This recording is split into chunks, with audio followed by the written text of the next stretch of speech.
Perkembangan sistem informasi atau SI merupakan perjalanan panjang yang dipengaruhi oleh kemajuan teknologi dan kebutuhan manusia untuk mengolah data. Berikut gambaran perkembangannya dibagi berdasarkan era teknologi. 1. Era prakomputer sebelum 1950-an. Pertama, sistem manual.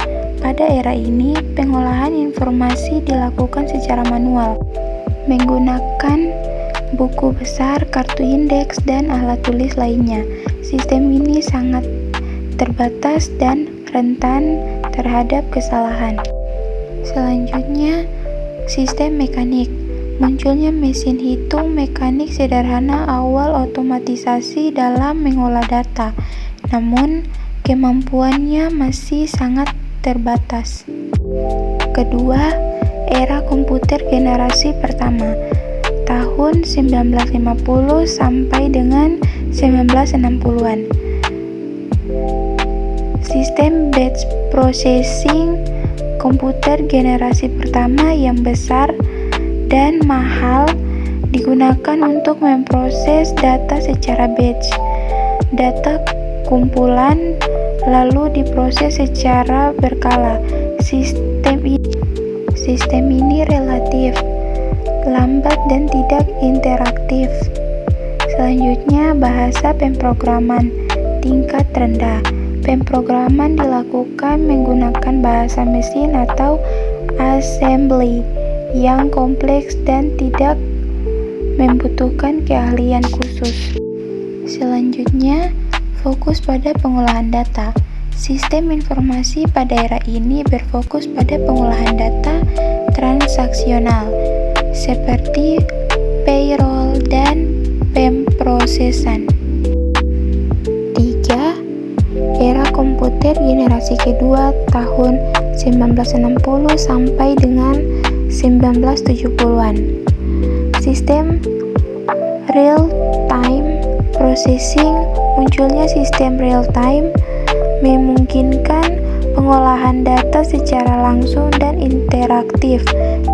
Contohnya, sistem reservasi penerbangan. Selanjutnya, bahasa pemrograman tingkat tinggi. Bahasa pemrograman seperti COBOL dan Fortran memudahkan pengembangan sistem informasi. Munculnya database. Teknologi database mulai berkembang, memungkinkan penyimpanan dan pengaksesan data yang lebih terstruktur dan efisien. Sistem informasi manajemen atau SIM. Konsep SIM mulai berkembang yang berfokus pada penyediaan informasi untuk pengambilan keputusan manajemen. Keempat, komputer generasi ketiga tahun 1970 sampai dengan 1980-an. Pertama, mini komputer dan mikrokomputer.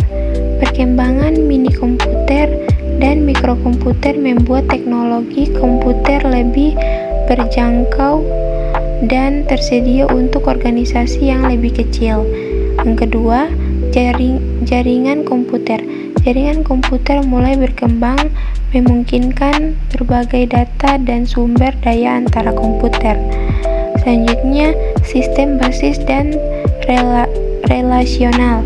Teknologi basis data relasional semakin populer, menawarkan fleksibilitas dan kemampuan pengolahan data yang lebih baik. Selanjutnya, pengembangan perangkat lunak aplikasi. Perkembangan perangkat lunak aplikasi untuk berbagi keperluan bisnis semakin pesat. Kelima, era komputer generasi keempat tahun 1980-an hingga sekarang.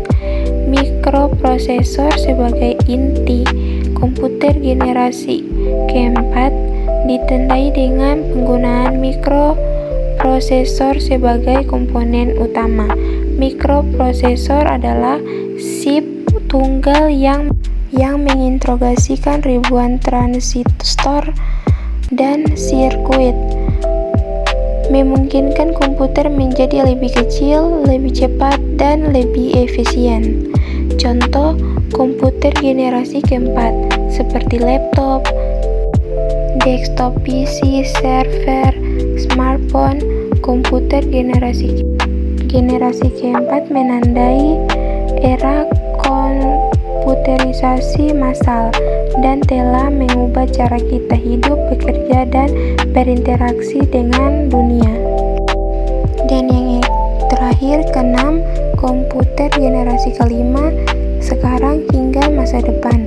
Komputer generasi kelima ditandai dengan penggunaan AI yang canggih, kemungkinan komputer untuk belajar, berpikir, dan memecahkan masalah seperti manusia. Contoh teknologi mobil otonom, asisten visual, dan robot canggih.